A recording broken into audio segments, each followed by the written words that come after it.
Hi, everyone. I'm just glad you're all here, as always. Super excited tonight to connect with Lashanna and talk about just some really simple home funeral stuff. We've been sharing about some big topics over the past few months, and I just felt a need to come back to home funerals and what we're doing with home funerals and why they're so relevant to community care and advocacy, and just really give folks maybe who are newer to home funerals the opportunity to ask some really simple questions and feel like this was the space for it, to talk about supplies and things that aren't necessarily expensive or hard to come by, but really just like, how do we resource our home and our communities to make home funerals really easeful. There's been a lot of great conversation right now about mentoring, and so I think we'll talk about that a whole bunch. Lashanna is just, to me, one of the more inspiring humans I've come across, as far as just the ways that she sees relationships and interactions playing out in front of her, and just like kaleidoscopes them into something that makes sense in a way that I've never taken them in before. So I'm glad to share this space and conversation with Lashanna, and because she just thinks about things differently than I do sometimes, and those are always my favorite people to talk to. So this will go about an hour. Lashanna's going to share a little bit. She and I will talk a little bit, and then there'll just be plenty of time for questions from the group. I'm noticing that some of our group members are very experienced home funeral interactors. So we'll just see what unfolds. But it's Zoom. I think you all have plenty of Zoom knowledge at this point, but we are going to keep ourselves muted unless we're talking, especially if there's stuff going on in the background. This has been recorded so that folks who can't be here can watch it later, or if you have technical difficulties and you need to hop off, or we're going too long, then just know that you will automatically get the link. You don't have to send me a request for it. Everybody who's registered for this webinar will get the link. Sarah Jane is here to help me moderate questions because she's so good at that. I thought you weren't coming, but I'm glad to see you. And we'll just talk. And oh, someone else is trying to get in. Yeah, so just Lashanna, I will hand it over to you to add whatever you'd like to add to what I just said. Or you can just get started. There we go. I just want to say thank you to folks and for doing what you did to get here today, and for setting aside the time and the mental energy, physical energy to be here. I'm super thankful. I'm even more thankful that there is some experience in the room, because that's part of the benefit of these gatherings is, and especially because it's recorded right now, that folks who don't have experience get to learn from everybody that shows up.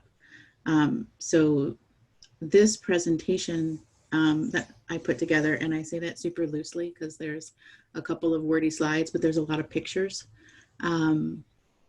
is just an example of a way that things can be done. It's not the way, it's not a recommended way, it's the way that I do things. I'm not the only one that does things like this, but I don't want to give the impression that like this is what we do, because being a home funeral guide or a doula, it's all very unique to your own skill set, and what you can do. Which brings me to that first sort of activity that we did. I'm going to share the screen just one more time and show how that finished up. So community care is, it's a lot of different things. It depends on like who you are, and who the community is that you're serving. So we can see here love, connection, sharing, generosity, nature's way, ancient, blue curiosity. Where's Pickles? Pickle, there it is. Um, that it's needed. There's curiosity and wisdom, and let's see, what else am I missing? That it's essential. So just from us here, we look at community care in all of these ways. And we're such a small segment of humans. So imagine community care to a wider group. It's dynamic, and it's pretty consistently changing depending on the needs of your community. So yes, so I'm going to, we'll get into the, do we have few enough people that we can introduce ourselves? I think so. I think so. I would love to do that. Yay, I'm super excited. Is that okay? Oh yeah. Okay. Very good. Okay. And we've got a good thing going, I think, and especially in this community care group circle, where like a big part of what we're trying to do is get to know each other. Like that's the whole point of this community care thing, is to like network and feel like we've learned about each other over the years. So I'm gonna, should I just call on Sarah Jane just to start us and put her in the hot seat, and then we'll go around from there? Hello, I'm Sarah Jane. I come to this work through the lens of funeral consumer advocacy, because the only home funerals I've done have been very light home funeral style while we're waiting for someone to come get a body for a cremation, and it's always been people I know. I've done 3 that way, so that plunged me very deeply into finding out our actual rights and how to advocate to protect those rights and grow them. So this type of class this type of content is excellent for me, because I love to get it from the other angle. People that are in the trenches, essentially, that are really hands-on with members of their community that they don't consider family. That's a piece I don't have yet. Cool. And Lashanna, I realized I jumped right in there, but did you want anything specific from the introduction? She's like, okay, cool, just making sure. Paula, would you go next? Sure. I'm Paula Shanehoff. I live in Louisville, Kentucky. I am really sort of organizing this community here. I work in the corporate world, so I still have that 9-to-5 job. And Death Work started tapping me on the shoulder a couple of years ago. I was actually attending a home funeral workshop in Asheville when my nephew was hit by a car and killed. So I came home and I knew just enough we brought him home to my sister's house, and it was profound. We had more than 1,000 people come through the house, and everybody said, why doesn't everybody do it this way? And a couple people said, I thought this would be weird, but it's just so beautiful. And people hung out for a couple of days, and it was just he was just 20 years old. It was a really devastating shock for us, and that has helped so much. And we've done a lot of ritual around him, and so that really plunged me into it's like, what am I going to do with that loss? And what I'm going to do is help other people. So I've been organizing conversations here in Louisville. I have not done another home funeral. I'm the one that posted today about, I wish I had a mentor, because I feel like I could offer that here, and it would have to be with somebody who, would be sort of forgiving of, because I haven't, when my nephew Robert came home, the funeral home had already gotten him. He had to have an autopsy, because in Kentucky you have to have an autopsy, and they would not release him. The funeral home would not release him to my sister without embalming him. So he was already, which is not what she wanted at all, but so his body had already been prepared. But bringing him home was really important. And just, yeah, so I'm trying to do a lot of education here, and there's quite a group that's very interested in end-of-life doula work, home funeral work, and natural burial. And so I'm just holding those conversations here and trying to figure out how to start making it happen for people, rather than just everybody. A lot of people really love the idea. How does that move to action? So that's me. Thanks for the meeting. It's great. Ann Youngerman, my friend. Oh, you're on mute. Here we go. This is saying that I'm here in Napa, and about 12 and a half years ago, my husband died unexpectedly and ended up, from the grace of some friends, having a home funeral after he had had an autopsy, and various circumstances around the timing, it being the holidays and everything. As I came to know more, I realized that that was really a amazing undertaking, that the community for the most part didn't know that this was a home funeral, and just made it happen. And I still had 3 kids at home at that point, and so it wasn't till a few years later that I did Jerry Grace's training, and still felt like I wasn't really doing it. I was just interested and learning, and sort of fell into offering events at my church, called them death positive events, and showed films and on a variety of stuff. But one of my church members had an elderly man had a cancer diagnosis, and was aware, had attended some of these events, and so he ended up dying at home, and had family that needed to have time to arrive home. And so it was a very sort of an abbreviated home funeral. That was my first experience doing it for somebody else. And I didn't really do my husband's home funeral. I was definitely just profoundly affected by it, and knew that I wanted to be somebody who could do what my friend did, which was to say, you know, you can bring him home, and this is legal and possible.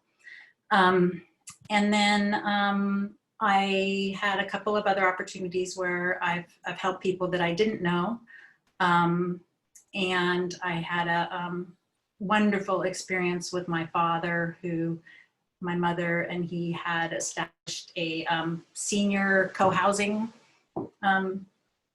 residence. And so when we had his home funeral, there was like a common house area where we had his alternative container there, where they could, the community could kind of decorate it and come in. Anyway, it was an opportunity to really expose the town that I grew up in, and this community, which is also connected to the same church that I'm offering these death positives, which is the Unitarian Universalist Church. So there's been a lot of connection through that, and I offered some classes there as well. And as people have come to these classes, I've become much more interested in doing some kind of a care group, because I feel like I'm sort of focused on the home funeral aspect of it, but the death doula thing is just going crazy in terms of, you know, all the trainings and things. And so when people hear about the home funeral part, they're like sort of conflating the death doula part. And so I'd really love to be able to bring the many people that I've connected with in community together to be able to offer sort of a fuller circle of end-of-life services. So some of the classes that Danny's offered and stuff here are very intriguing to me in that way. So. Let's see. Catherine, are you pinching basil over there? What have you got? Looks like basil. I am struggling to keep up with the tomato harvest.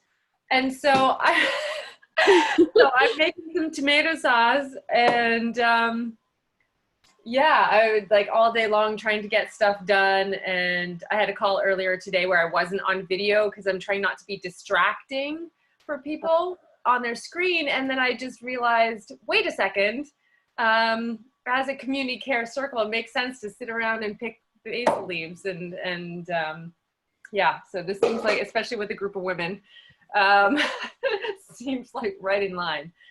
Your basil is welcome here. Thank you. Thank you. So I'm an hour and a half north of New York City, and I'm very new to all of this. I have an interest and a passion in doing just about anything that brings us back to things that I think are a more natural way of being, and caring for our loved ones in times of death seems right along with that. I haven't participated in any home funerals. I don't have anyone close to me who has passed away. And so I feel like I'm kind of preparing for a time in my life. It feels like it's coming when I'll be actually probably dealing with quite a bit of death. And so I'm interested in, I really like being a part of like dismantling anything that's corporate, and so here I am. I'm glad you're here. Thanks. And Heather Massey, are you with us? Yes. Hi. Okay. And I'll even put my video on. I was eating dinner. I had corn on the cob and was cleaning that up. So I just didn't want to be. I got in right before this and hadn't done dinner, and so I didn't feel like sharing all that with you folks. But anyhow, it's very nice to be here, and I am here. And maybe I'll leave the video on for a little while. Anyhow, so yeah, I got to talk the last time we were all together. So many of you may know. But anyhow, so I've been doing the work for a long time. But the reason why I'm participating in this group is that I'm really excited about creating community care circles of volunteers. So not necessarily doulas or guides or whatever, but people that are trained in simply caring for the body for their community, whether it's spiritual, geographic, whatever. And I wanted to come tonight because I wanted to get to know Lashanna a little bit more. And also I just love to listen to how community care is described by other people, just to get some ideas of how to present this to communities that are a little bit addicted to having somebody being the expert. And so, because I really want families and communities to take this on themselves and not feel like they have to go hire somebody or whatever, that they can reclaim this within their own community, and how to, just different ways of presenting the same material, but with that bent. And it sounded, whatever I read, sounded really intriguing, and that it might be helpful along those lines. And so that's why I'm here. I'm delighted to be here. Thanks, everybody. I'm sure you'll have a lot to add. Lashanna, is there anything you want to tell us about you?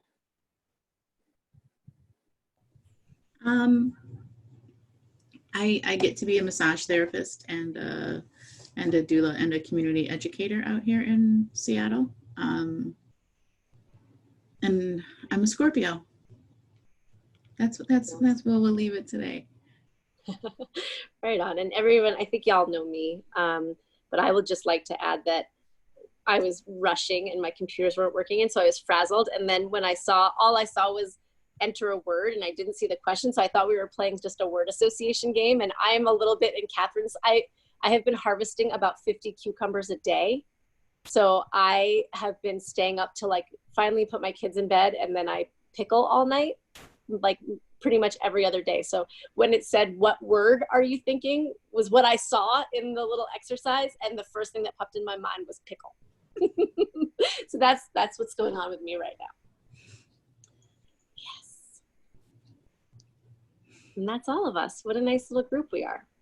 I'm excited to talk about mentoring, and in the same contrast, it's a great, like, I feel like the two really bubbling questions are like Paula bringing up mentoring and Heather bringing up like, how do we sort of shed our addiction to like hiring an expert, you know, or like learning from an expert and just trusting this old thing that we do. So I'm just curious to see what comes up around that today, because those are two topics I think they go together in a really interesting and not super linear way.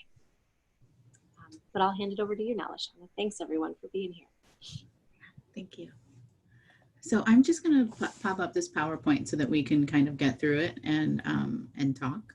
And it'll kind of cover those three questions in like in a round way, and then invite us to have a juicy conversation together. So I'm going to share that. There we go. So like we were talking, community care is as different as each of our communities are. The ways that we show up and the things that we do, it's different, and it's different every time. So like where do we start? Most of the folks on this call have started and have been doing, and for folks who haven't, it can be a little bit confusing. The first place to really start is to be honest about your skills, your education, and your knowledge. To really be authentic with that, not only to the people that you talk about, but to yourself, which also sort of leans on that mentorship thing that we were talking about. It's, you know, you don't just start and know everything because you read about it. Like finding people in community to be with and also learn from physically will help you grow and learn around the skills that you either want to have a little bit of experience in, or really want to develop and offer. And also to think about like, what do you want to do? What are you good at? What speaks to you? Those are some of the things that you can think about, like offering out into community. And some people charge for this, and so I have to put it in here, because I hear so many conversations around like, well, what do you charge for a home funeral and all of this shit? And it's like, you need to watch yourself, because depending on where you are, like there's things that you cannot charge money for unless you are a so-and-so. So it's really, really important to think about, to check the laws of around where you live, and look and see what you can do and what you can't do as an unlicensed human. Look at the funeral director laws, look at mortician laws, look at, you know, what you might need to actually place your hands on a person. In some states, all you need is a pastoral license, which you could go to the Universal Church of something, or maybe it's just a Universal Church online and get your ordination for free. And that will let you legally put hands on someone. But there's nuance to laws in each state. So it's really important that you do some due diligence and make sure that you aren't getting yourself in trouble, and how to navigate the laws that do exist, so that you keep everybody safe. Also look around, talk to the people who are doing this around you. I have that yes, talk to them, because in Seattle, nobody likes to talk to each other. They're like, oh yeah, in theory, I do want to talk to you, but oh, I've got a headache today, I won't make it. So it really is important to create community and conversation and reach out and create the space to learn from each other in this work. And that might mean like reaching out to a funeral home or someone that isn't doing what you want to do, but still shares work in this world, and really trying to create connections. Who's your coroner? Do they know you? How do you introduce yourself to them and create a connection? And also like thinking about what does your community need? Does your community have different needs at different times of the year? Who are you serving?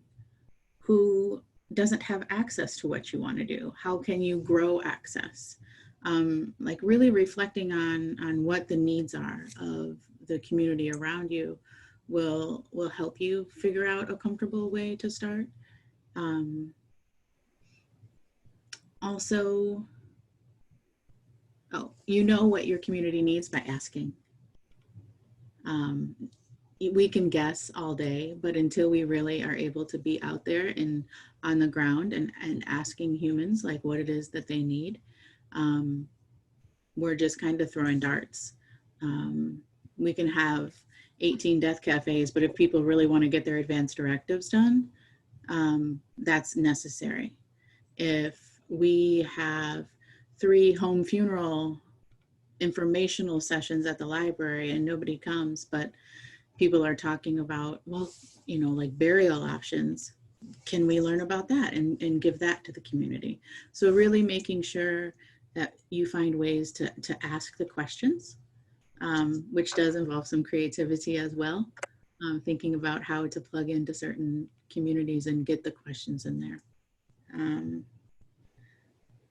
The last way that I'm going to mention in this presentation of how we find out what our community needs is to partner with other organizations. At A Sacred Passing, we partner with Recovery Cafe, which is like a coffee shop lunch place for folks who are experiencing recovery from addictions. And so we do all kinds of stuff there. We do advanced directives, we do death cafes, we offer healthcare agents. Like we just plug into the community in death and dying, in ways that are dealing with death and dying. It was just before COVID, we were going to start holding monthly honoring ceremonies, rituals for folks who had died the previous month, but we're on pause because we're not gathering.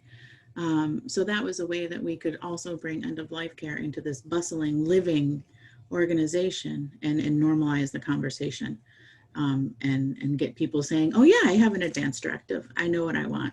I want to be dressed in this, and I would like this song sung. So getting people to talk about their death is amazing and life-changing.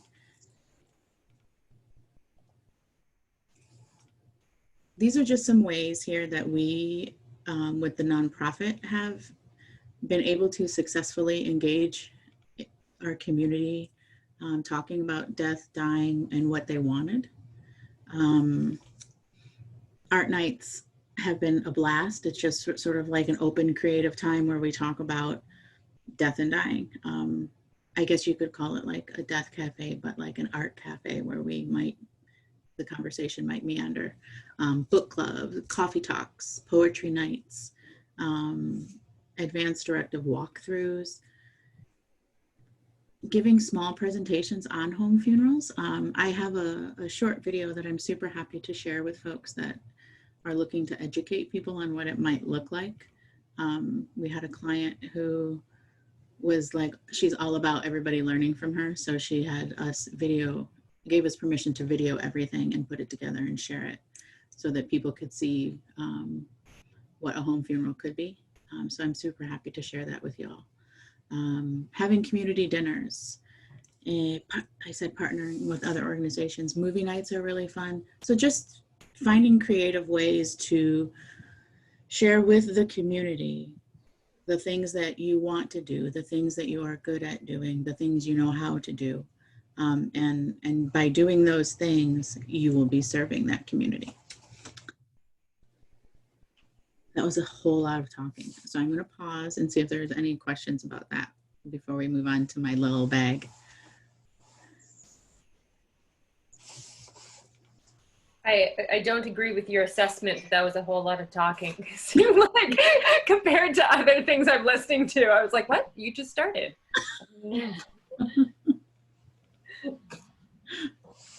It's great. I really love how your approach, like, I feel like from the whole, like if we're looking at this through a home funeral lens, but it's bigger than that, you know, but just that's my little, like my bit of myopicness, whatever the myopy, is that it's like a lot of what we're doing is building a presence in our community, right? And earning trust and learning, right? So it's like if we're doing these things that you're talking about, 2 things are happening. One, we're in our community, so we're hearing our community. And then we're in our community, so we're being recognized by our community as someone who is trustworthy when it comes to ideas around end of life. And so, you know, if you want to suggest to somebody that they learn about home funeral, or if somebody died or is close to death and you want to suggest a home funeral, or if you want to do advocacy work through a hospice, then it's really important to be known, to, you know, to be trusted, to have earned trust. And I think a lot of the suggestions that you're making, they do that, you know. And I love that you frame it all around, like, know what your skills are and be honest about that. You know, if you're into home funeral, but that's not what you know yet, then talk about the things that you do know. And then through those relationships that you build, you'll actually get opportunities to be invited into people's experiences. Yeah. It sounds like I'm doing a lot of that. I have a cohort who founded a Before I Die festival here in Louisville a few years ago. So he was doing an annual thing, just a couple-day conference of all sorts of these ideas and pulling together people who could talk about one thing or another. And so that's what we've been having, movie nights and death cafes and yeah, all kinds of conversations. And it sounds, and like I feel like I'm doing a lot of the way that you started. I'm not exactly even sure what's happening. Like, it's like, I didn't really decide to do this. It's more decided me. And so I just feel like, yeah, I just continue to invite people into the conversation, and we keep, you know, I mean, COVID's obviously put a big dent in the capacity to gather, but yeah, we just keep inviting people. And the great thing is that people show up at every event that haven't been there before, you know, so there's definitely a hunger for it, for the connection, you know, back to the earth, and the connection back to the old ways, and the connection with each other, I think. Yeah, I appreciate that piece that you had, Lashanna, about, you know, talking, if other people are doing this, to talk to them and not have this sort of, I think also what Heather had said, that people are looking for an expert. And they also, I've encountered places where people are from whatever direction they're coming from, hospice or I work with a local funeral home and for green burial and things. And there's a place of, I mean, that's a whole different thing because of the laws and things around funeral homes. But like, oh gosh, this is a good example of what my problem is. I have sort of the opposite feeling, like I've had sort of inadvertently a lot of experience, and I sort of got thrown into this, but I don't feel what I'm interested in is developing a stronger voice about what I know and how to bring it to people without creating this thing like I'm an expert, and bringing in community around it. And I have noticed that in some things there are people who seem to be sort of covetous of their expertise in whatever area it is. And so I'm trying both to find my own voice in this and how to bring people together in a cooperative, mutually supportive thing, that we don't all need to have, you know, the CEO position of this part of the picture or something. And the other thing I want to say is I'm interested, I don't know if there'll be time on this call, but you have a nonprofit, right, Lashanna? And I am interested in hearing sort of, you know, why, if that was already in existence when you started with this group, or you chose to do that at some point, or what that brings to you. So, but I also very much feel like Paula was saying, that I never in a million years would have thought I would be interested in this work. And at the same time, each time I've had my own personal experience with it, and people who've experienced the people who came to my husband's home funeral, or these other ones, that there's a huge unspoken need there. That, I mean, I've never had an experience of somebody going, oh, that was terribly creepy or whatever. I did that situation with my father. We had sort of the opportunity that you could just go into the room where the box was and adorn it, or you could come and see my mother and my father, who was laid out in his living room. And there was some resistance initially, but then eventually everybody who chose, which was pretty much everyone, to come and actually be with his body were, you know, it demystified it and became something that they were hoping that they could experience as, you know, in their own lives and families. So anyway, just eager again to hear about how you're all doing it, because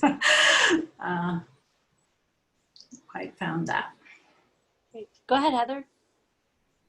Thanks, because I know that Anne just asked Lashanna to describe something else, but just before she did, and while Anne was describing what she wants or sort of envisions, and I hope I'm not looking through it through my lens of what what my agenda is and these things, but Anne, I was listening to you, and what I was really hearing is you want to meet other like-minded people who, like you, want to share this experience of, oh my God, I can't imagine doing it any other way. This is so intimate. This is my community. This is my family and beyond, chosen family or whatever.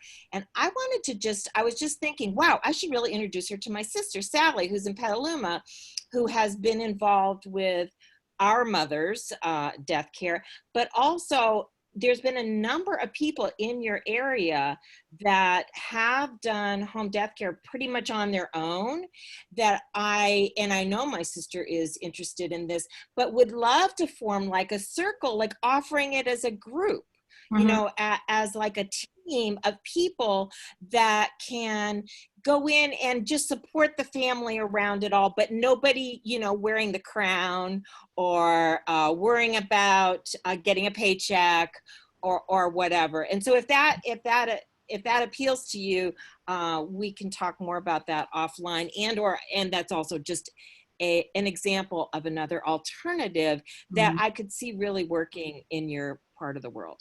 Yeah.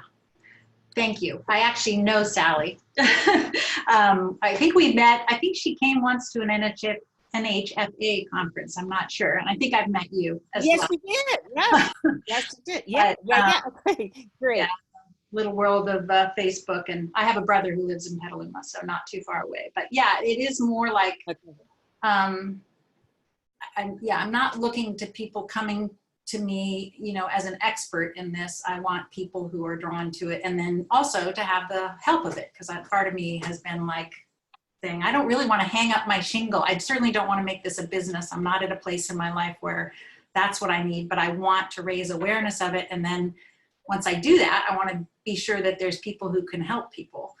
And so that can't be just one person. I'm sure, Northern California is a hotbed of stuff, so I know that there's but it's how do we bring ourselves together.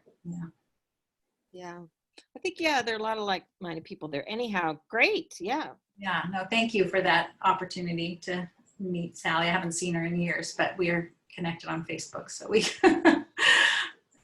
Well, and I just want to plug in right there, because and I feel like I say it every webinar, it's like, what's Danny's bottom line? And just reminding everybody that the biggest part of this is the advocacy piece, right? If we're educating people that they can care for their own loved ones after death, but hospitals aren't complying with that, or funeral directors are saying, I'm not releasing this body until it's embalmed, we're not necessarily doing the good work that needs to be done in our community. We're just kind of we're stirring things up, without any bowls to ladle it into. And so when we're at this stage of going well, I don't feel like I've touched enough bodies to put myself out there as a home funeral guide. It's well, okay, then do advocacy work. And as you're doing advocacy work, people are going to know you. And the medical examiner is going to say, oh, I know about Anne, and this family wants to bring the body home, and maybe you should call Anne and have her help you out. And little things like that will start happening. Or you'll know, I've had people who are listed on the NHFA directory as home funeral guides call me freaking out saying, well, I don't know how to get the body released from the hospital.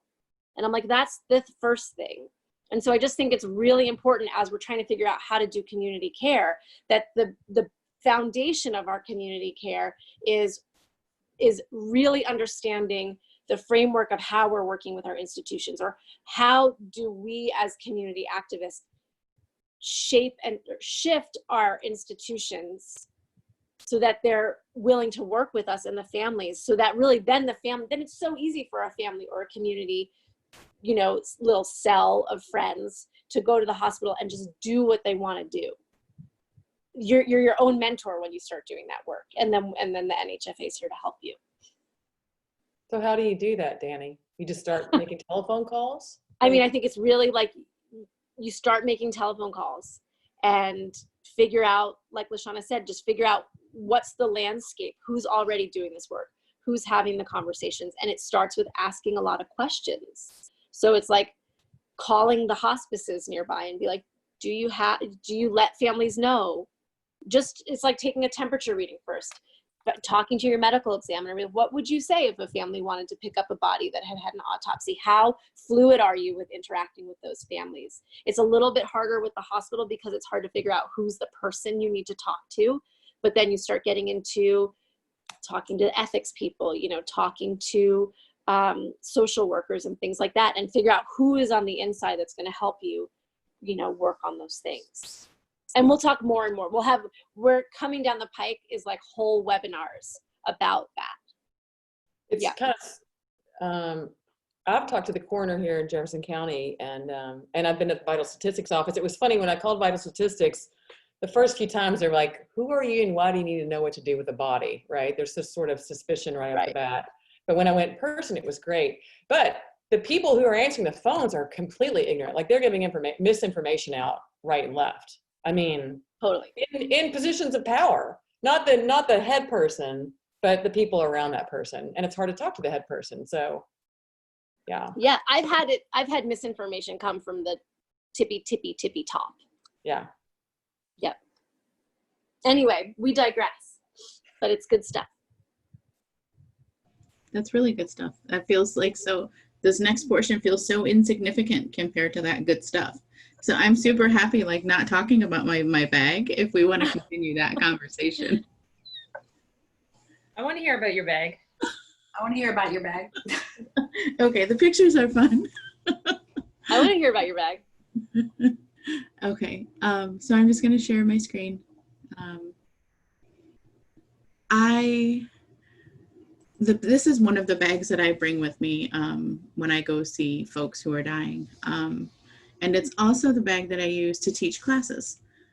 So like I'll post up at the library and just talk about what's inside of my bag and go through it. And by going through what's in it, people learn and will ask questions. Well, what is that for? Oh, well, it's for this, and this is how we use it. And so this is one of my community teaching tools. Those are my puppets. I love puppets, much to the dismay of my teenagers. So these are the ones that stay in here. So let's see. So inside the bag, there's all kinds of stuff. This is for folks who would like an altar or have some sort of ritual brought into the space that we're in. I make sure that in my bag, I have some tools that I can go to and offer them if they would like them. So I have some little votive candles, a couple of candle holders so that we can put them in there if there isn't any. I have items for an altar, some stones that mean something to me and that set a strong, safe space in the world that I walk in. And they're all tied up in that little bundle. So the pieces themselves are pretty small.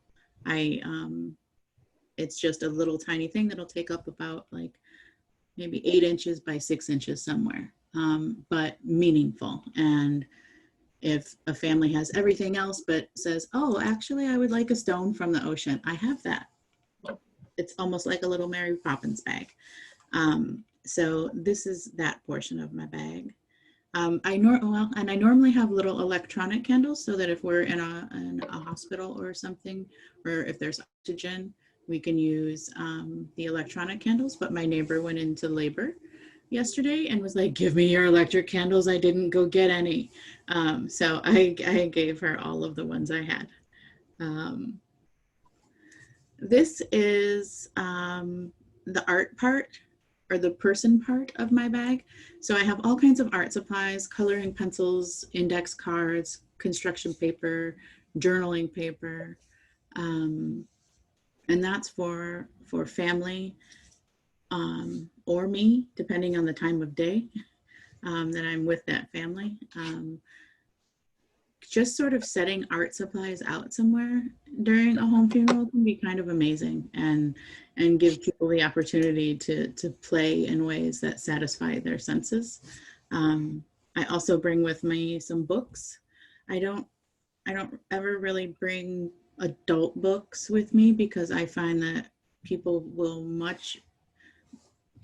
pick up kids' books much easier and are like, "Oh, I'll look at this," and it can land in the same way during that time for folks. Sorry, my dog sees a cat. And I also have this bottom left-hand picture. There's some chucks for any sort of liquid soak up that we might need or to place under the body. And there's also a monitor. The monitor is obviously for, not obviously, sorry.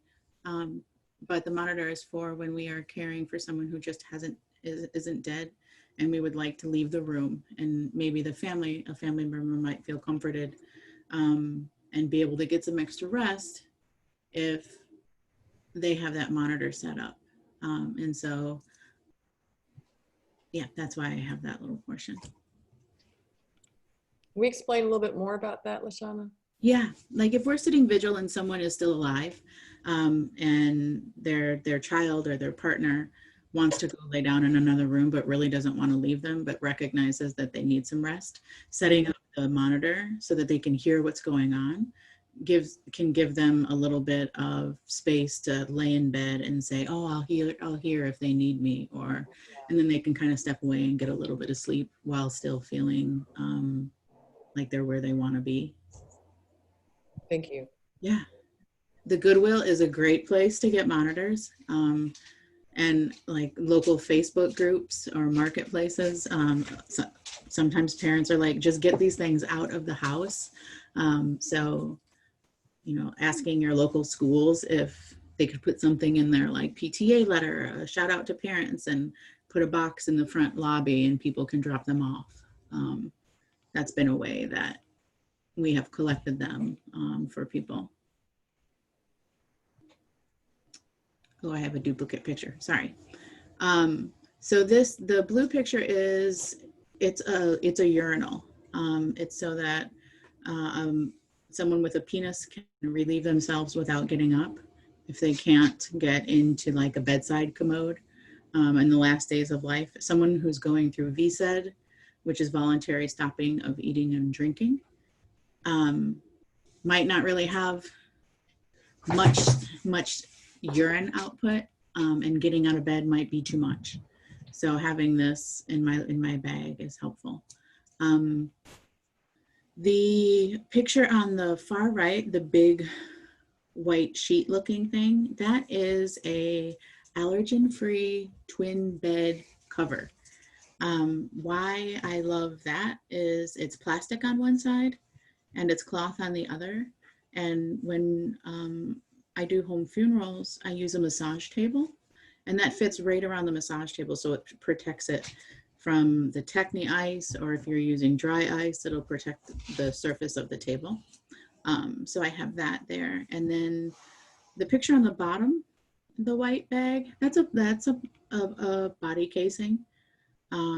If someone has died a traumatic death and things are messy, I will put that underneath their body and open it so that if there is any liquid seeping, it will be caught in that really thick plastic bag.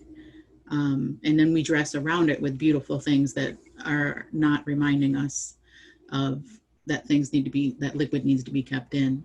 But I carry that in my bag all of the time, just in case it's needed. That far picture on the right, I think I have a close-up. I do. So this is Techni Ice. This is what I really like to use to cool a body.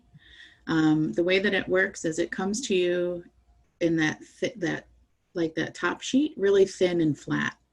And what you do is you soak it in water, and then it puffs up and you freeze it.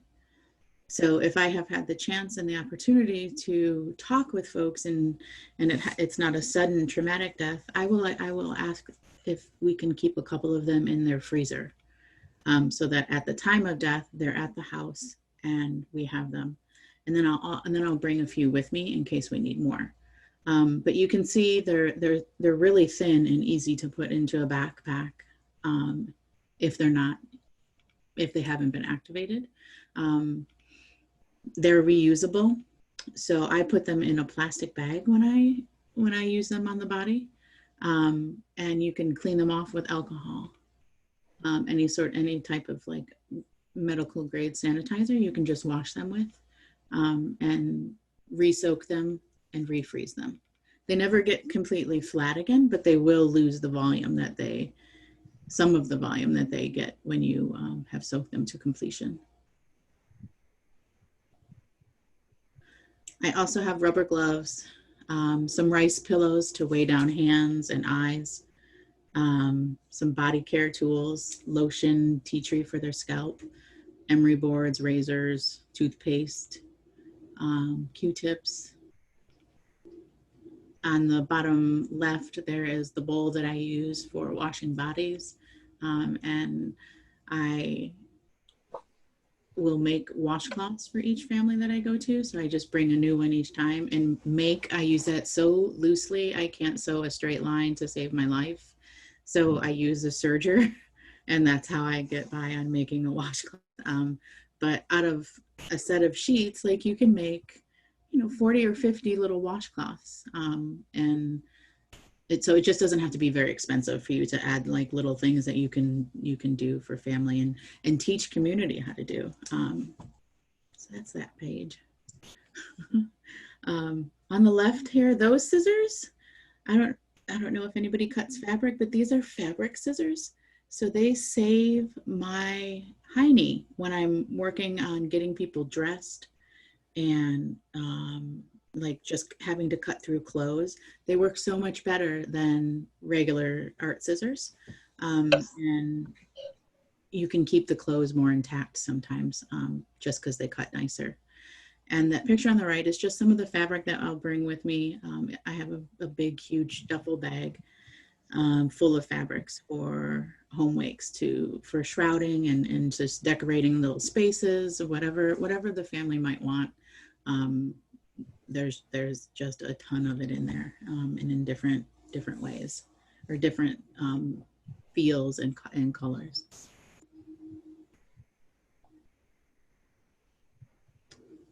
The picture on the top, I bring something to do that like satisfies my heart.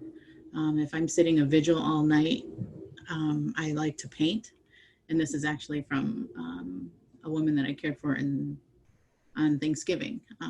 So this was Thanksgiving night. I was like, okay, I'm gonna paint. What this image didn't capture, or the frame didn't capture, is the chocolate that her daughter kept putting next to me.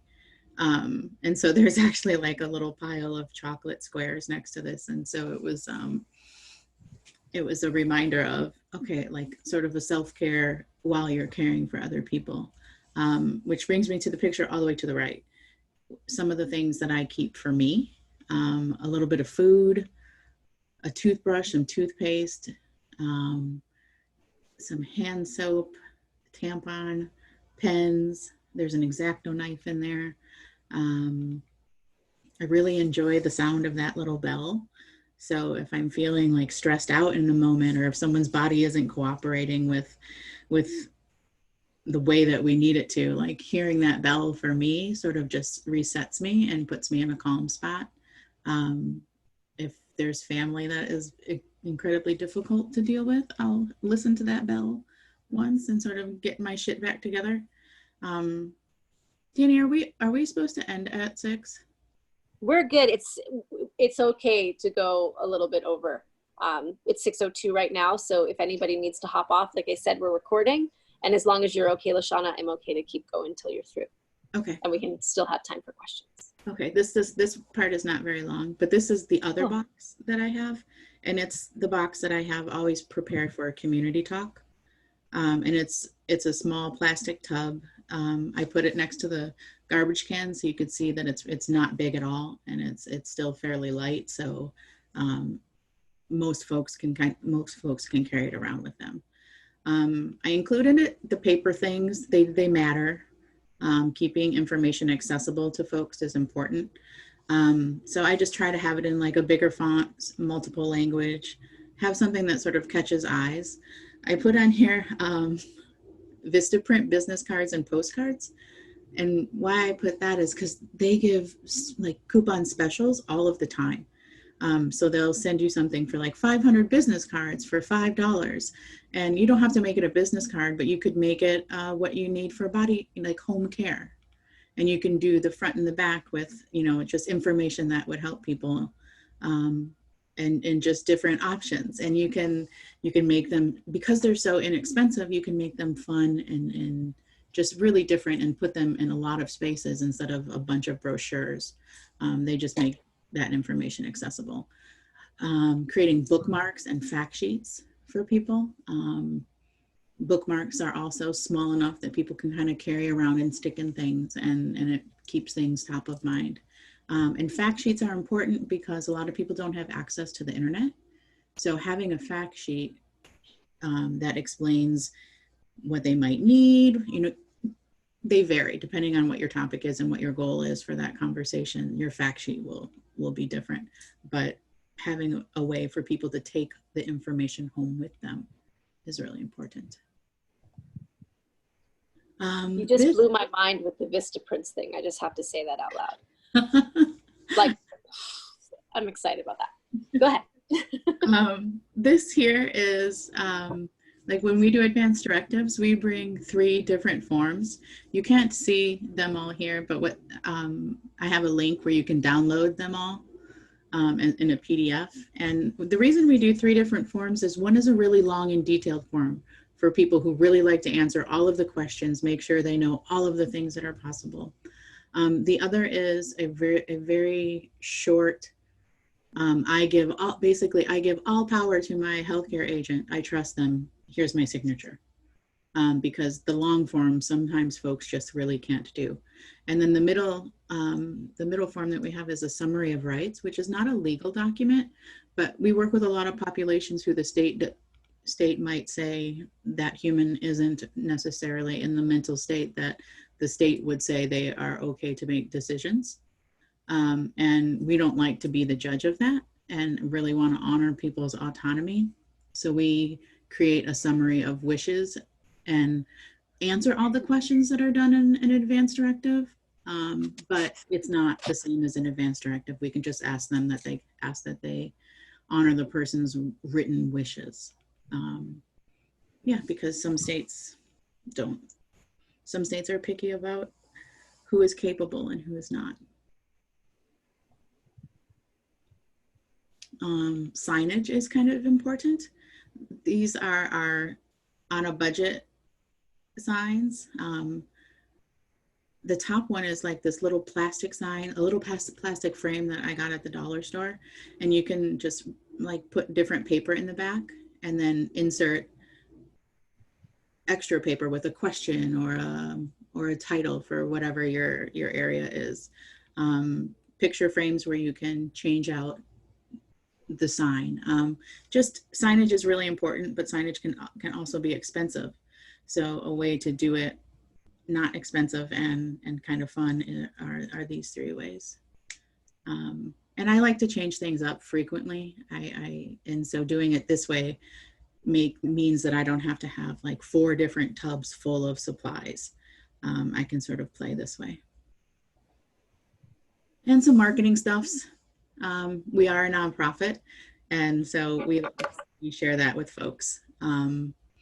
if you have a business or an organization or other community organizations that you partner with, like putting their stuff out for people to see just helps also grow community and remind people that they have a network of people there to support them in death and dying in the ways that they choose to access it. And I'll paste that in the chat. Now I want to see everybody's faces. Okay, there we go. That's so much better.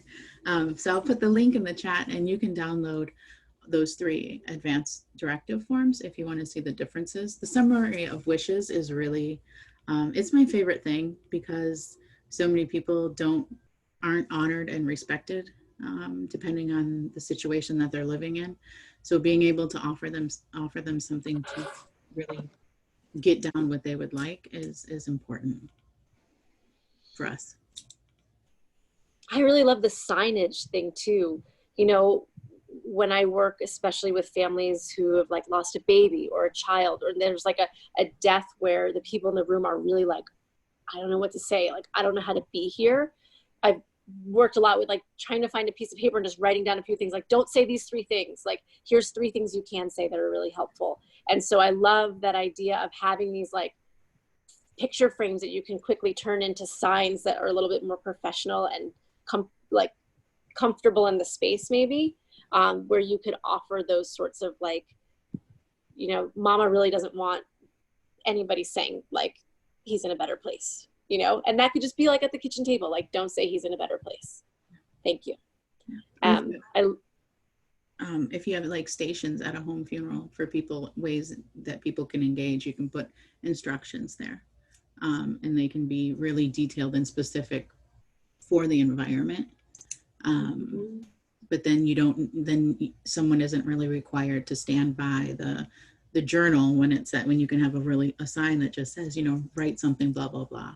Or if there's, you know, draw something, tear a piece of paper. It helps.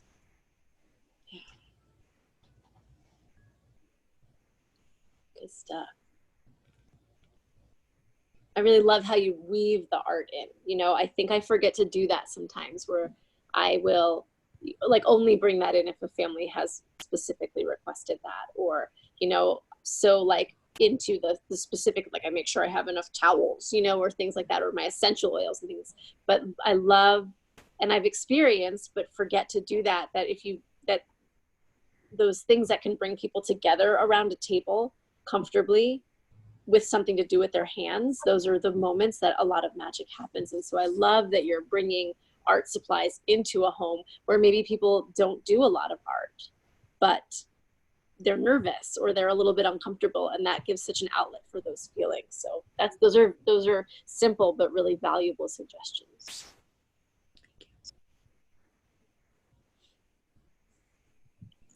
Well, we're at 6:10. Does anybody have a few last questions before we wrap up? I think, you know, we could definitely do 1 or 2, or thoughts or whatever's going on in there.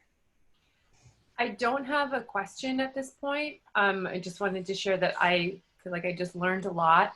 I'm very grateful for your teaching style, Lashanna. The boxes, showing the pictures. I'm very, very much a visual and tactile learner, so just really appreciating you for that. And also hearing what you've shared has let me know like I am in the right place. This is like the box of fabrics. I love creating spaces that are beautiful and comforting for people, and all of this just lines up. I'm like, yeah, this is absolutely some of the work for me to do. And yeah, thank you. And it has to do with grief and all that kind of stuff too. Not just the creating beautiful spaces.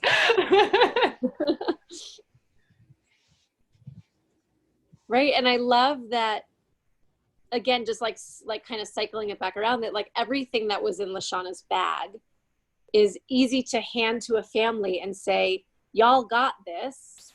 I'm going to go sit in the other room and paint, and you call me on the baby monitor if you need me, because the body did something weird and you're like, was that okay?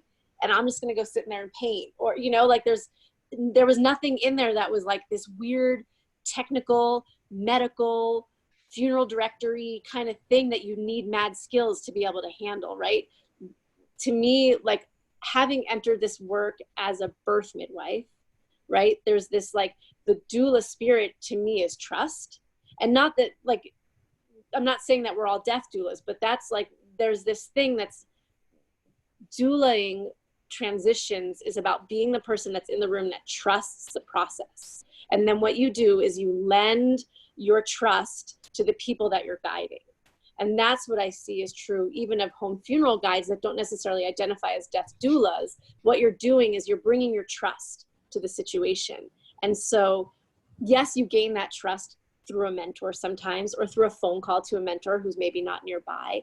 And by you guide through just saying, I don't know, you don't know, let's learn together. Because what I saw from Lashanna's bag is that there's nothing in here we can't handle, right? People have been doing this for a long time. And so just, you know, putting that toe in and stepping back and just remembering that really, if you bring trust in the process into the room, then you're doing a service for that family. And if you do that trust so well that you can then walk out of the room and let them handle it, that doesn't matter if you've ever had a mentor, because you're just trusting. And then they carry on without you and the story is theirs. I think that's really powerful. So the work is, I'm sorry. No, go ahead. So the work is, you got this, right? And believing it, right? The work is trusting. Right. So much so that that your trust is infectious. Right.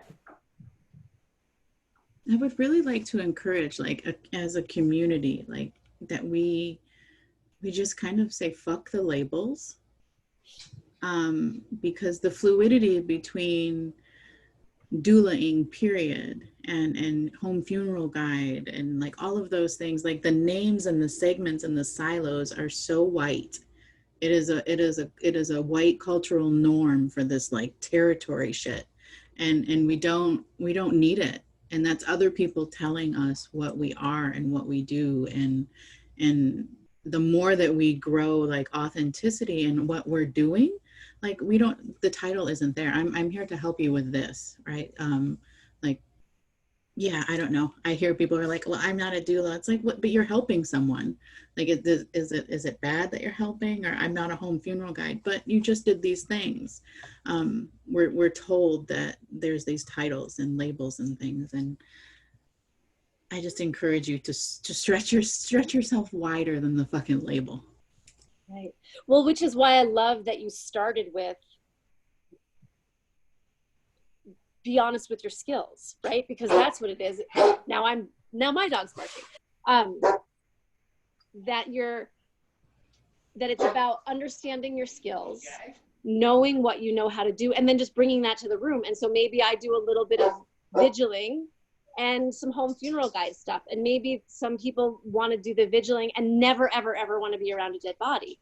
Or maybe people don't want to deal with the emotions of the dying person, but so you bring who you are into the room, and it doesn't matter which box you think you should fit in, right? Yeah. I'm gonna mute now because many boys and dogs walked into my house. So I'll let you talk as much as you want, Lashanna, and then take us out while I'm on mute. If I can. I just wanted to say thank you for that, Lashanna. That was good to hear, and good, kind of what I was needing to hear. So I appreciate your whole presentation, but that sort of coalescing that part about labels and trusting, and that, yeah, and you trust in yourself, you're bringing that to the families, and that's the whole thing, is letting them know that they can do this, and you got to have it yourself first. So thanks. Absolutely. When my nephew died and I got back to Louisville from Asheville, and wee hours of the morning, I had been volunteering for an end of life, a place where the homeless people who had no place else to go died, a hospice for them. And there was a death doula, so they got me her telephone number, and I called her, and she didn't know. Like, she knew up to the point of death. She didn't have any awareness of what happened after that. So yeah, I became really aware of, like, you need someone to move you through all of it, you know what I mean? Or people who are talking to each other, because it doesn't stop there, right?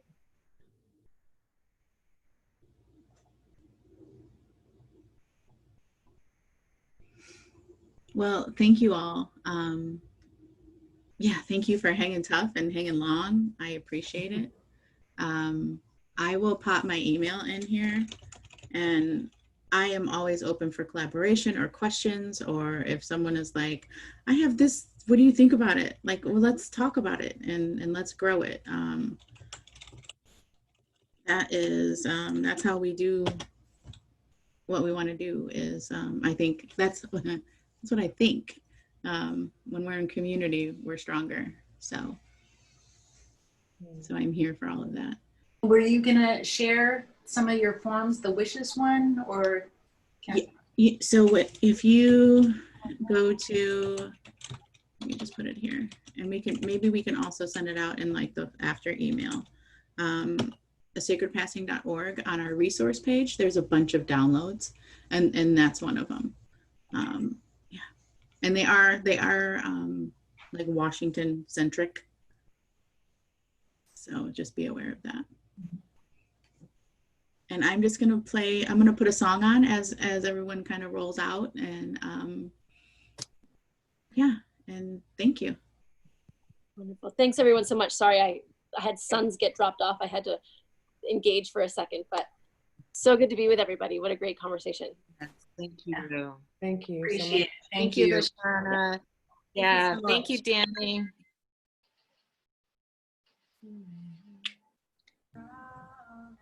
Be alive, be alive.